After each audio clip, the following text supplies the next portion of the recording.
Yo, good morning, I'm Jess. Andito tayo ngayon sa isa sa mga project ni Hegdes na almost finished na, may mga nire-retouch lang tayo.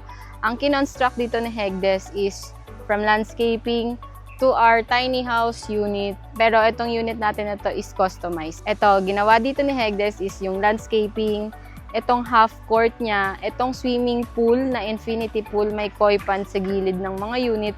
Meron din tayong inspired na urban light. And tara, samahan nyo akong i-tour ko kayo sa aming mga projects na ginawa.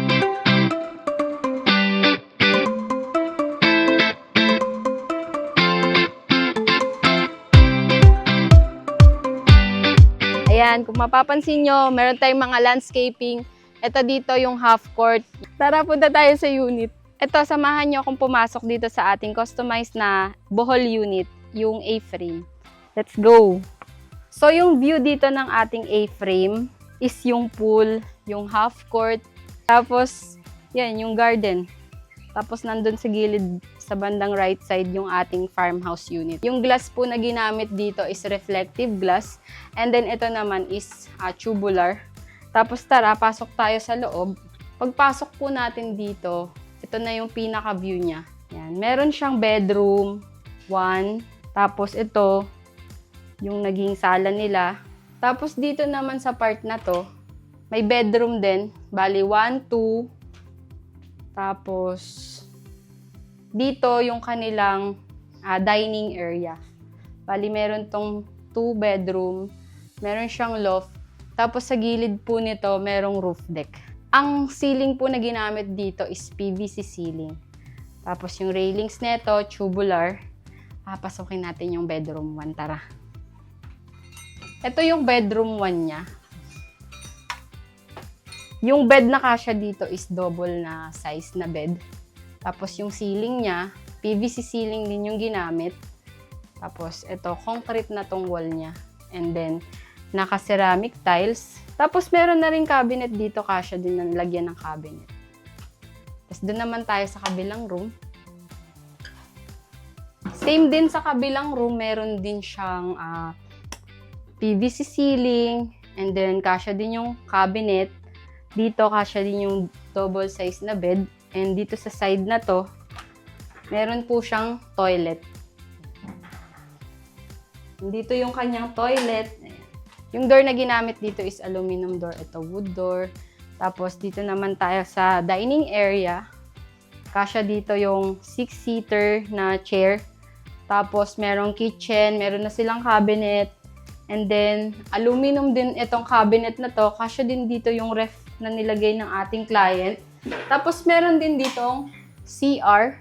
Tapos, naka PVC ceiling na rin po. Ito kasing unit na to is na-turnover na to namin and ginagamit na to ng ating client. Dito naman po sa taas, akyat tayo sa taas. Ito yung ginamit dito sa hagdan. Steel framing, and then, meron siyang tiles. Customized to na A-frame, so nakakatayo ako dito sa loft.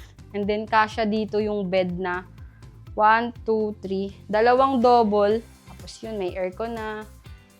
Naka-PVC ceiling. May railing siya. Ayan. Tapos ito yung kanyang loft is naka-vinyl siya. Tapos naka-steel frame din po. Ito yung extension ng kanyang Bohol unit. Yung ginamit dito is steel framing din, tapos naka-tiles. And then yung railings niya naka-tubular. Tara guys. Naka-tiles din to. Concrete. And then, lagyan nila ng billiard. Tapos yung railings nito is naka-tubular. And then, PVC ceiling. Punta naman tayo doon sa kabilang unit naman tayo, which is yung ating farmhouse unit na naka-customize din. Tara, sama kayo sa akin. Ito, nandito naman tayo ngayon sa ating farmhouse unit na naka-customize din. Itong sa kanyang baba, meron siyang 84 square meter floor area. Sa taas niya, yung farmhouse unit natin is 96 square meter.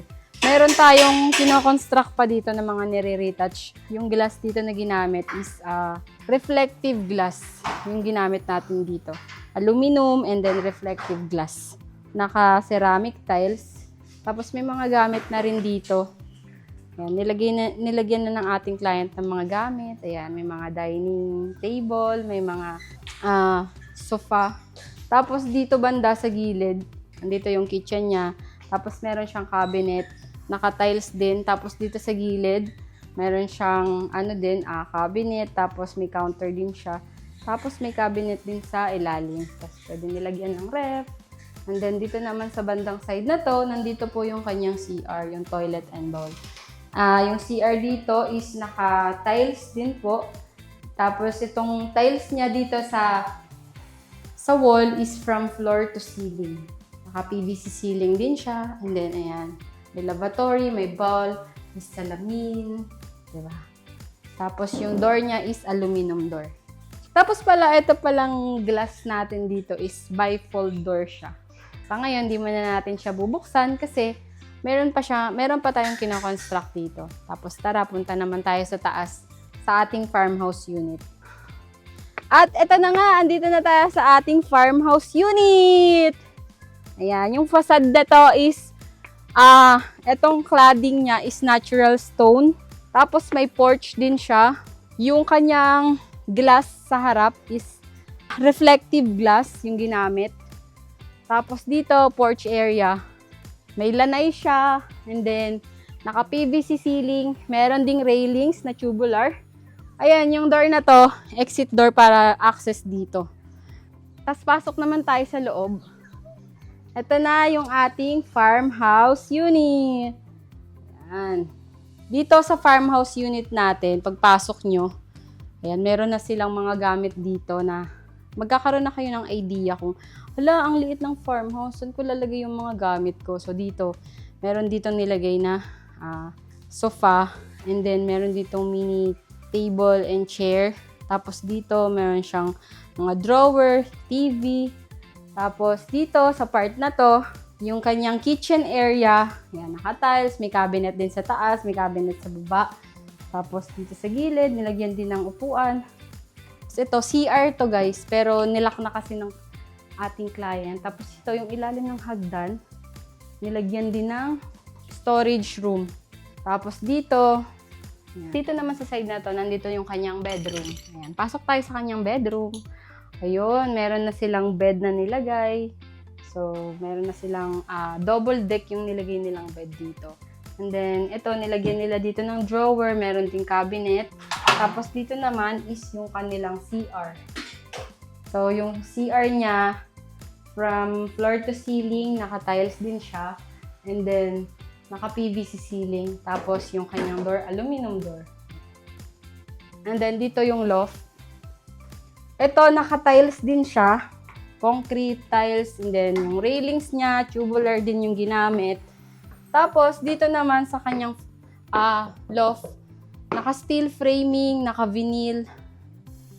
Meron siyang window, reflective glass din yung ginamit, and then kasya dito yung, may mga bed na kasi dito. 3 double bed pala. Ito naman yung door dito ng ating farmhouse. Access to para dito sa ating, to yung lanay area. Yan, pwede yung buksan, tapos papunta dito sa lanay area. Tapos nilagyan ng ating client dito ng dining table.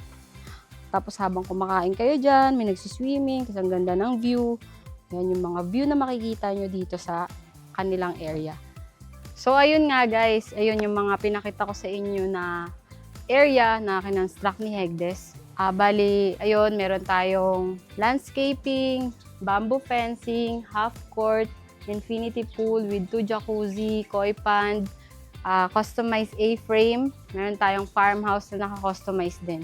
So, for more videos, follow and like nyo lang po ang aming page. Ayun lang po for today's video. Thank you for watching. Bye!